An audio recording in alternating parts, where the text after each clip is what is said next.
आसमान से गिरे खजूर में अटके, ये कहावत तो आपने कई बार सुनी ही होगी। कुछ ऐसा ही हुआ गाजियाबाद के रहने वाले केतन मेहता के साथ। मिडिल ईस्ट में हो रहे युद्ध से पहले दिसंबर 2025 में होर्मुज से डीजल चोरी के आरोप में केतन की वेसल को रोक लिया गया था और 10 भारतीयों को जेल में बंद कर दिया गया था। केतन की किस्मत ऐसी रही कि 27 फरवरी को जेल से तो छूटे, तो 28 फरवरी से संघर्ष शुरू हो गया और फिर 25 दिन तक होटल में रहने के बाद उनकी वतन वापसी हो सकी। देखिए, अचानक युद्ध शुरू होता है। अमेरिका इजराइल की तरफ से ईरान पर लगातार बमबारी और मिसाइलों से अटैक होता है और उस दौरान किसी को भी अंदाजा नहीं था कि ऐसा कुछ हो सकता है। ऐसे में तमाम जो भारतीय हैं जो कि ईरान और आसपास के इलाकों में थे, वो पूरी तरीके से फंस गए। और ऐसे में एक शख्स जिनका नाम केतन मेहता है, वो किस तरह से निकल के आए। और ये पूरी कहानी जो है उनकी दरअसल किसी फिल्मी थ्रिलर से कम नहीं है कि किस तरह से उन्होंने जेल का सफ़र किया, जेल के बाद वो बाहर निकले, बाहर निकलने के बाद युद्ध के बीच में होटल के अंदर रहे लंबे समय तक और फिर वहाँ से कैसे बच करके केतन मेहता अब दिल्ली यहाँ गाजियाबाद पहुँचे, अपने घर पे सुरक्षित पहुँच गए। लेकिन आसपास का जो माहौल था वो इतना भयावह था कि सोच के ही रोंगटे खड़े हो जाते हैं कि आपके आसपास मिसाइलों से अटैक हो रहा हो।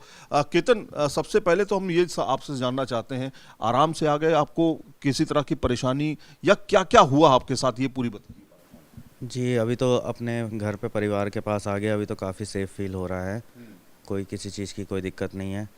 बाकी ये चीज़ 8 दिसंबर को हमारा शिप जो था वो डीवा ओपीएल है, एक दुबई और ओमान के बीच का एक बॉर्डर है, तो वहाँ पे हम लोग शिप था हमारा, क्योंकि हमारे कंपनी का इंस्ट्रक्शन था, एक शिप था ग्लोबल स्टार। तो ग्लोबल स्टार का कुछ टेक्निकल इशू था, तो उसको इलेक्ट्रिसिटी देनी थी। इस काम के लिए हम वहाँ पे गए थे। इसी दौरान में ईरान की नेवी आ गई और उन्होंने हमें शिप रोकने के लिए बोला, तो हमने शिप रोक दिया था और लेटर्स भी डाल दिए थे उनके लिए। और हमने कंपनी में जब तक हम कम्युनिकेशन कर रहे थे कि ऐसे हो रहा है, इतने में उन्होंने फायरिंग स्टार्ट कर दी। अच्छा। हाँ, और ईरान की तरफ से जब उन्होंने कम से कम 150 से 200 गोलियां फायर करी, तो फायरिंग स्टार्ट करते ही हमने फटाफट नीचे जाके इमरजेंसी इंजन स्टॉप करा और वो लोग शिप पे आए। शिप पे आने के बाद उन्होंने ना तो कार्गो टैंक चेक करे, ना कोई कार्गो के पेपर्स चेक करे। उन्होंने सीधा बोला कि आप जहाज़ को हमारे जस्ट में लेके चलो। अच्छा। हम जहाज़ को जस्ट लेके चले गए। जस्ट जाने के बाद में उसी दौरान के में इन्होंने खुद से ही केस बना दिया डीजल स्मगलिंग का। जब डीजल स्मगलिंग का केस बनाया तो उसके बाद फिर वहाँ से बंदराबास लिया है हमें। बंदराबास में हम आने के बाद हम 18 कुल सदस्य थे, जिसमें 16 भारतीय थे और एक बांग्लादेशी और एक श्रीलंका का था। उसमें से 10 बंदों को इन्होंने बोला कि हम इनको बाहर लेके जा रहे हैं और कुछ पूछताछ के लिए। तो बाहर लेके गए और बाहर जाते ही इन्होंने हमें जेल में डाल दिया। अच्छा। जेल में डाल दिया। अब जेल में हम किससे क्या पूछते, क्योंकि सब फारसी और ये ईरानी अफ़गानी थे। उनको ना हमारी भाषा समझ आ रही है, ना इंग्लिश आ रही है, कुछ आ रही है। तो भाई क्या केस लगा है, क्यों डाला है, कुछ नहीं। 2-3 दिन तो किसी से कोई कम्युनिकेशन नहीं रहा। तो हमारे और भी भारतीय थे अंदर, जो कि उनके ऊपर भी डीजल स्मगलिंग का केस लगा के उन्हें अंदर कर रखा था, जो उन्हें 2-2.5 साल हो गए। और फिर हमने उनसे पूछा कि हम बाहर अगर बात कर सके तो कैसे करेंगे। तो उन्होंने बताया कि यहाँ पे लोकल फ़ोन है, यहाँ से लोकल बंदे को कॉल कर सकते हैं। वो लोकल कॉल करके उधर से वहाँ से वो व्हाट्सएप पे कॉल लगा के और घर पे बात करा सकता है। तो 3 दिन के बाद मैंने घर पे फ़ोन करा, मैंने बताया कि मैं ऐसे ऐसे जेल में हूँ और जेल में डाल दिया उन्होंने कहा घर वालों ने कि हाँ हमें पता लग गया है, कोई नहीं, काम चल रहा है। उसके बाद सिर्फ डेली की 5 या 10 मिनट की बात होती थी मेरी बहन से कि क्या चल रहा है बाहर। वो बताते थे कि हमने एम्बेसी में लेटर डाला है, पीएमओ में डाला है और एमईए में डाला है और काम चल रहा है इसके ऊपर में। तो हम टोटल 50 दिन हम जेल के अंदर थे। 50 दिन जो हम जेल में थे, उसमें से जो 5 बंदे थे वो 2 फरवरी को वो लोग रिलीज़ कर दिए थे और 3 बंदे शिप से रिलीज़ कर दिए थे। कोई हियरिंग नहीं हुई, कोई लॉयर नहीं आया, कोई कुछ नहीं आया। उनके रिलीजिंग के बाद में फिर हम लोग रह गए, क्योंकि वो लोअर रैंक के थे। हम 5 लोग रह गए, 5 लोग हम लोग रह गए। फिर हमें जो है 26 फरवरी की रात को 11 बजे हमें बोला कि आप लोगों का रिलीज़ है। हम लोग बाहर गए, एम्बेसी काउंसलर थे, उन्होंने हमें वहाँ से होटल में शिफ्ट किया। उन्होंने बोला कि ठीक है, आप लोग को शायद शिप को लेके जाना हो सकता है या तो आप लोगों को बाई फ्लाइट। उस टाइम में कोई वार नहीं था। उसके अगले दिन ही वार स्टार्ट हो गया, नेक्स्ट डे ही उसके वार स्टार्ट हो गया। वार स्टार्ट होते ही सब कुछ बंद हो गया। आप लोग होटल में फंस गए? हम लोग होटल में फंस गए। अब बमबारी हो रही है, सब कुछ हमारे बिल्कुल तेहरान में थे? नहीं, हम बंदराबास में थे। बंदराबास में थे। कितनी दूर है तेहरान से? 1500 किलोमीटर की दूरी है। हाँ, लेकिन टारगेट पे था वो बंदराबास। हाँ, बंदराबास भी टारगेट पे था, क्योंकि जहाँ पे हम लोग हमारा होटल था उससे 800 या 900 मीटर की दूरी पे ही नेवी का बेस था। तो ईरान नेवी का, तो ईरान की नेवी के बेस के ऊपर वो लोग मिसाइल अटैक कर रहे थे और शिप्स खड़े थे नेवी के, उनके ऊपर अटैक कर रहे थे। वो हमने मतलब सामने से देखा था ये सारी आप चीज़। कितनी दूरी पे थे? आपका होटल या आप कितनी दूरी पर थे जब मिसाइल से अटैक हो रहा था इजराइल की तरफ से और अमेरिका की तरफ से? हम 800 मीटर की दूरी थी, सामने जस्ट 800-900 मीटर की दूरी थी। आपके सामने मिसाइलें गिर रही हैं? हाँ, हमारे सामने मिसाइलें डल रही थी डेली की 100-200 मिसाइलें। अच्छा। कि डर नहीं था कि भाई कहीं ऐसा ना हो कि होटल पे मिसाइल आ जाए? देखिए, डर तो था उस चीज़ का, क्योंकि रात में सो रहे हैं और धमाकों की आवाज़ें आ रही है और 100-200 मिसाइलें रोज़ की डल रही है।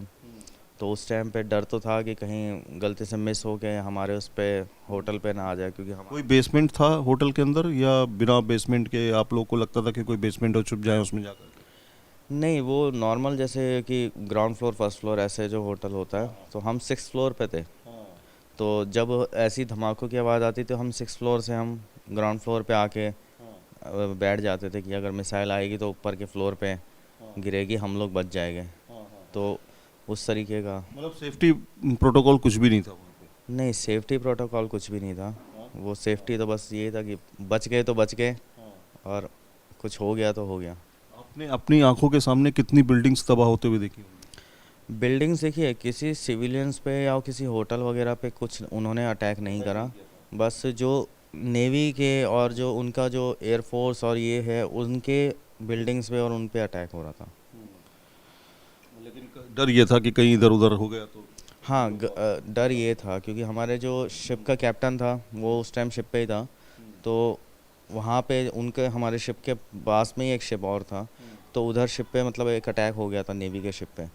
तो उन्होंने डीजी शिपिंग में, कंपनी में और सब जगह बता के उन्होंने क्रू की सेफ्टी को देखते हुए शिप को अबंडन करने का फैसला लिया था। तो वो भी अबंडन करके शिप को और हमारे पास आ गए थे। तो आप लोग होटल में मौजूद रहे करीब करीब 25 दिन तक होटल में रहे। होटल से फिर कैसे निकले, क्या हुआ, कैसे रास्ता तय किया, कितने किलोमीटर का और कहाँ पहुँचे? जो 25 दिन लोग हम होटल में थे, होटल के बाद में हमने एम्बेसी से हमारी बातचीत होती रहती थी कि सर हमारा कोई रेस्क्यू वगैरह कुछ हो रहा है। वो कह रहे कि हाँ, हम आपके लिए देख रहे हैं, क्योंकि 2000 जो इंडियंस थे मेडिकल स्टूडेंट्स वो भी तेहरान में फंसे थे। और हाँ जी, और जो बाकी बंदराबास में, बूशहर में, इधर उधर मतलब टोटल की 10,000 कुछ इंडियंस थे। तो सबको एक साथ से रेस्क्यू कराना बहुत मुश्किल था।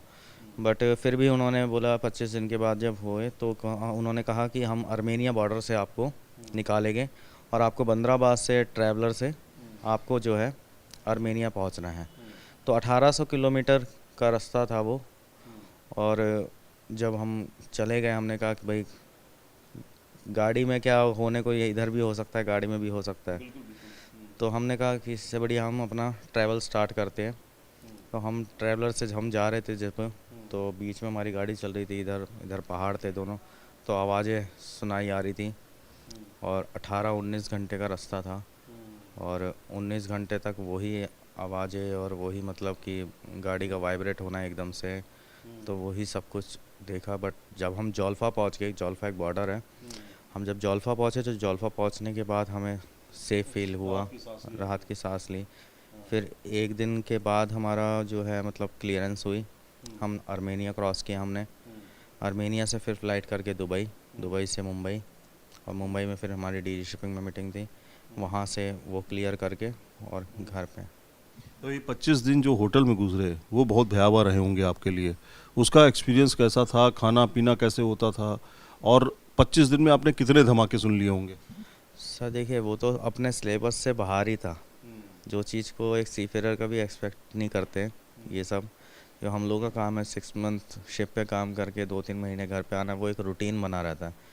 तो उस बीच में अरेस्ट हो जाना, गोलियां चल जानी, जेल में जाना और ये एकदम से वार हो जाना, बम धमाके, तो वो चीज़ें कभी एक्सपेक्ट करी नहीं थी और वो चीज़ें हमारे सामने हो रही थी। तो उस टाइम पे बस यही था कि कुछ भी करके या तो लड़ाई बंद हो जाए जिससे सब कुछ खुल जाए, जिससे हम लोग घर जा सकें, और या तो हमारा कोई रेस्क्यू हो जाए या कुछ हो जाए। बस माइंड में वही चीज़ थी और डर ये था कि बस अभी सो रहे, पता नहीं कल उठेगा कि नहीं उठेगा। डर हमेशा रहता था।